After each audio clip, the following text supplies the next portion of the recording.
Bagi siapa yang nak bebukan duit sebanyak RM150,000 untuk kegunaan 2 tahunan ke atas, saya sarankan tukar kepada simpanan emas 250 gram ini.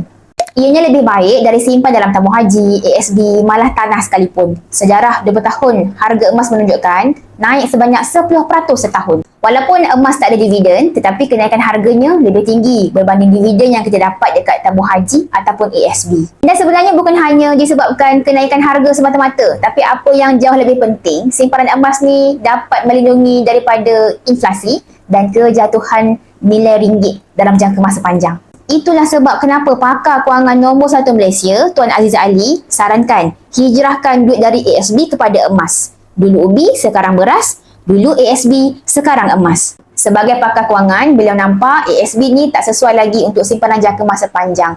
Cukuplah untuk simpanan jangka pendek, 2 tahun dan ke bawah dan simpanan kecemasan.